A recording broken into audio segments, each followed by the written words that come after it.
Welcome to PPSC classes. This video for class 7.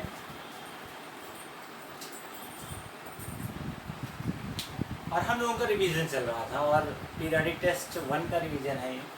इस आज हम कुछ पीछे लिखे टॉपिक्स पर डिस्कस करेंगे। उससे पहले मैं आपको जो हिंट दे चुका हूँ उसको जो है आपको रिवाइव करना चाहूँगा। बताऊँगा पीरियडिक टेस्ट की जो लिंक आपको स्कूल की तरफ से मिलेगी वो आपकी फीस सबमिशन के बाद मिलेगी, जब आप फीस सबमिट कर देंगे। और उसके बाद जो है अगर आप टाइम पर फीस सबमिट नहीं करते तो आप पीरियडिक टेस्ट 1 को दे भी नहीं पाएंगे। तो रही बात अब पीरियडिक टेस्ट 1 की, तो इसमें जो पेपर आपको मिलेगा लिंक के थ्रू, आपने लिंक को एक्सेप्ट किया, जैसे ही उसे ओपन करेंगे तो आपको पेपर ओपन होगा। और पेपर में जैसे ही एक बार आप एंट्री कर जाते हैं तो ध्यान रहे आप सारी प्रक्रम से पहले से फुर्सत हो लीजिए ताकि आपको बीच में उठना ना पड़े, क्योंकि 60 मिनट में 40 क्वेश्चन हैं। तो आपको जो है एक स्थान पर आसानी से बैठकर आराम से बिल्कुल फ्री होकर पेपर को दीजिए। टाइम फिक्स है उसका, उसी टाइम के बीच में ही ओपन करना है, अदरवाइज उसके बाद ओपन भी नहीं होगा। बैक और रिफ्रेश बटन का यूज़ नहीं करेंगे। मान लीजिए आप पेपर दे रहे हैं और बैक और रिफ्रेश बटन को आप यूज़ करना चाहते हैं तो ये बिल्कुल आपके लिए जो है रिस्ट्रिक्टेड है कि आप बैक और रिफ्रेश बटन का यूज़ नहीं करेंगे, अदरवाइज आप जो है पेपर से बाहर हो जाएंगे। चलिए अब उसके बाद शुरू करते हैं। What is this? ये क्या है? x की पावर -1, इसे हम कहते हैं इनवर्स। क्या कहते हैं? इनवर्स। इसी को हम रेसिप्रोकल भी बोल सकते हैं, बट अभी हम नहीं कहेंगे, क्योंकि अगर 1/7 है तो इसका रेसिप्रोकल 1/7 का रेसिप्रोकल होता है 7/1, यानी उल्टा करके लिख दिया। यहाँ क्या है? x की पावर -1, यानी हम क्या कहेंगे? x inverse. इसे क्या कहेंगे? x inverse. और x inverse is equals to होता है 1/x। ठीक है, लाइक मान लीजिए आपको कह दिया जाए 2 की पावर -1, यानी 2 इनवर्स, और 2 इनवर्स हम क्या लिखेंगे? फिर 1/2 लिखेंगे। इसी तरह से 7 इनवर्स लिखा तो क्या हो जाएगा? 1/7।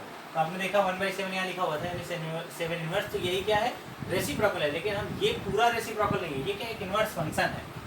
7 का रेसिप्रोकल है, 7 की पावर -1 है, जिसकी पावर -1 होती है उसी का रेसिप्रोकल होता है। तो 7 की पावर -1 यानी ये किसका रेसिप्रोकल है?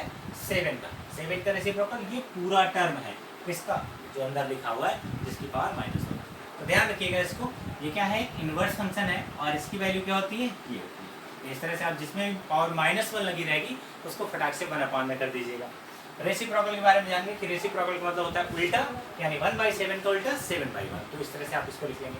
अब आते हैं एब्सोल्यूट वैल्यू के बारे में। What is absolute value? Absolute value is the mod of any normal mathematical value. मान लीजिए आपको जो है 5/7 -5/7 की एब्सोल्यूट वैल्यू चाहिए। -5/7 की एब्सोल्यूट वैल्यू क्या होगी? तो मॉड लगाइए और -5/7 जिसकी वैल्यू चाहिए उसको मॉड के भीतर रख दीजिए। यहाँ से अब ये वैल्यू मॉड करता क्या है? मॉड जितनी भी निगेटिव हो या पॉजिटिव हो उसे कोई मतलब नहीं, वो सिर्फ न्यूमेरिक वैल्यू देगा, साइन से उसका कोई मतलब नहीं होता है। सो अब ये क्या हो जाएगा? केवल 5/7। और केवल 5/7 अगर लिखा हुआ है तो उसमें क्या होता है? आखिर पॉजिटिव ही माना जाता है। दैट मीन्स हम यही कहेंगे कि मॉड केवल क्या देता है? पॉजिटिव वैल्यू ही देता है, यानी माइनस का 5/7 क्या हो जाएगा? 5/7 हो जाएगा। अगर यही 5/7 ही लिखा होता तो 5/7 ही रहता, यानी नेगेटिव और पॉजिटिव से कोई फर्क नहीं पड़ता, वो सिर्फ पॉजिटिव वैल्यू ही देगा। ठीक है, अब आते हैं इसका अगला टर्म क्या? Equivalent fraction of whose denominator this, यानी कोई एक फ्रैक्शन आपको दिया गया होगा, उसका जो है इक्विवेलेंट फ्रैक्शन लिखना है जिसका डिनोमिनेटर क्या है? ये दो, मतलब पहला ये दिया हुआ है कि ये एक फ्रैक्शन है, इसके इक्विवेलेंट इसको लिखना है जिसका डिनोमिनेटर क्या है? 16। बड़ा डिफिकल्ट काम है। इसके पहले जितनी भी एक्सरसाइज मैंने क्वेश्चन लगाए उसमें क्या है, यहाँ 24 लिखा तो 24 का जो है डिवाइड करके या फिर मल्टीप्लाई करके कुछ ना कुछ आ जाता था। लेकिन यहाँ देखो, यहाँ क्या लिखा है? 24 लिखा है, और 24 को हम 16 में कैसे बदलें? भाई साहब 16 की टेबल में भी नहीं आता है 24 ना। 24 को हम किसी से डिवाइड करें तो 16 आएगा। सो हम पहले इसका सिंपल फॉर्म पता करते हैं, यानी हम क्या करेंगे? हम पहले -15/24 को सिंपल करेंगे। चलिए अब करते हैं इसको सिंपल।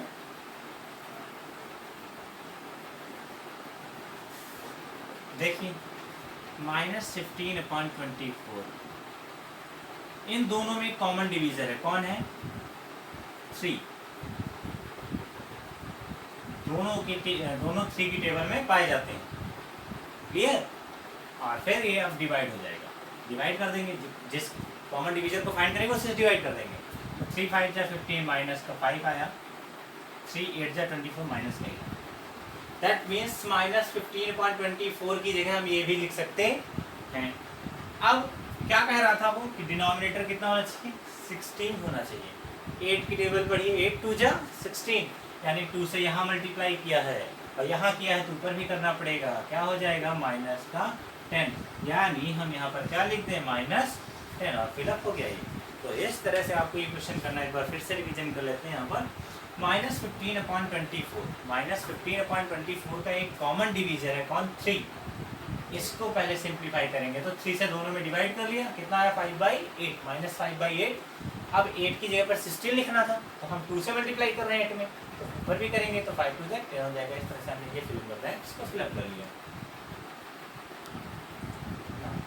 यहाँ देखिए कि स्टेटमेंट लिखा हुआ है और ये स्टेटमेंट आप पहले पढ़ चुके हैं। ये सीधी सी बात है, क्या पूछ रहे चाहता है, by which property it is, कौन सी ऐसी प्रॉपर्टी जो ऐसा कहती है कि प्लस के 3 में अगर माइनस 7 ऐड करें या फिर माइनस के 7 प्लस का 3 ऐड करें, दोनों ही सेम रिजल्ट देते हैं, दीज आर इक्विवेलेंट। तो कौन सी ऐसी प्रॉपर्टी कहती है, आपको पता है एसोसिएटिव प्रॉपर्टी है, कॉम्पिटिटिव प्रॉपर्टी है, डिस्ट्रीब्यूटिव प्रॉपर्टी। तो ऐसे में आप इसे देखेंगे कि ये क्या कर रहे हैं, एक दूसरे के साथ जो है एक टर्म इधर है और सेम उसी का अपोजिट यहाँ पर लिखा गया है। सो आप जो है इसे कॉम्पिटिटिव प्रॉपर्टी में ले आइए। कॉम्पिटिटिव प्रॉपर्टी कहती है कि a plus B is equal to B plus A, यानी एक नंबर कोई a, ये b और ये a हो गया। तो इस तरह से a plus B is equal to B plus है, दिस इज कॉम्पिटिटिव प्रॉपर्टी। आइए नेक्स्ट कह रहा है कि 1 इंटू 7 इज इक्वल टू 7, यानी 7 को 1 से मल्टीप्लाई करो तो 7 ही रिजल्ट मिलता है। तो आप देख रहे हैं यहाँ पर आइडेंटिटी है, मिल रही है हमको, जिससे मल्टीप्लाई करते उसी की आइडेंटिटी आ गई। तो ये जो है क्या है, मल्टीप्लिकेटिव आइडेंटिटी है। और जो मल्टीप्लिकेटिव आइडेंटिटी में क्या है, ये प्रॉपर्टी ऑफ 1 की है, ठीक है। और जब किसी नंबर का प्रोडक्ट हम 0 से करते हैं तो वो 0 ही रिजल्ट देता है। ये क्या है, मल्टीप्लाई प्रॉपर्टी है, प्रोडक्ट प्रॉपर्टी किसकी, 0 की। तो आगे इसके बाद जो है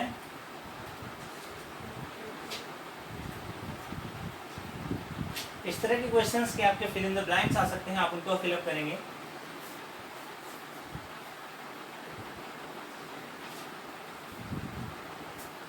अब आपको इंटीजर्स की पॉजिटिविटी और नेगेटिविटी के बारे में बताते हैं। मान लीजिए कोई स्टेटमेंट लिखा है, आप उसको इंटीजर रूप में कैसे सजेस्ट करेंगे। मान लीजिए लिखा है डेप्थ ऑफ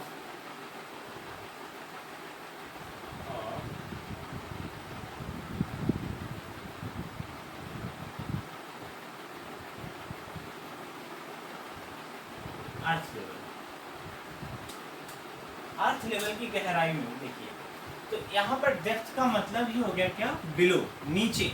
और नीचे का मतलब हम किस में लेंगे, निगेटिव में लेंगे, ठीक है। अगर यहाँ पर जो है होता एबव फ्रॉम सी लेवल, समुद्र की ऊंचाई, समुद्र की सतह से ऊंचाई पर, तो एबव का मतलब ऊपर हो गया। तो अब इसमें क्या लगाएंगे हम, इंक्रीज, यानी प्लस का मान लगाएंगे। तो याद रहे कि अगर डेप्थ में रहेगा तो उसे माइनस, यानी बिलो में रहेगा तो माइनस, और एबव रहेगा तो प्लस साइन को यूज करेंगे। मान लीजिए आपसे कहा जाए कि थर्मामीटर पर जो स्केल है वो जो है -120 से 120 के बीच है, और इस स्केल में ये इमेजिन है कि आपके पास एक स्केल है जिसमें ये बताया गया, ठीक है। वो कह रहा है कि आपका एक पॉइंट है कौन, 0 को बता रहा है कि है नॉर्मल है, ठीक है। और नॉर्मल की बात कह रहा है कि down to the normal 40 degree down, normal से डाउन। तो 0 पर अगर नॉर्मल है तो 40 डिग्री डाउन का मतलब माइनस हुआ, तो -40 डिग्री, और वो कहाँ शो करेगा, 0 से नीचे, यानी डाउन टू द नॉर्मल। तो इस तरह से आप पहचानेंगे कि हम प्लस लगाएंगे या माइनस क्वेश्चन में।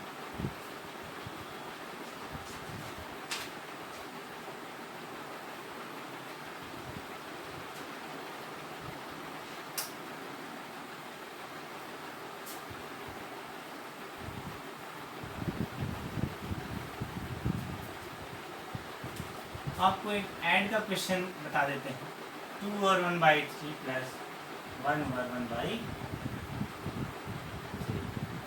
इसका सलूशन कैसे निकालेंगे? यहाँ देखिए ये दोनों ही क्या है, मिक्स फ्रैक्शन है, और मिक्स को हम इम्प्रॉपर में चेंज करेंगे।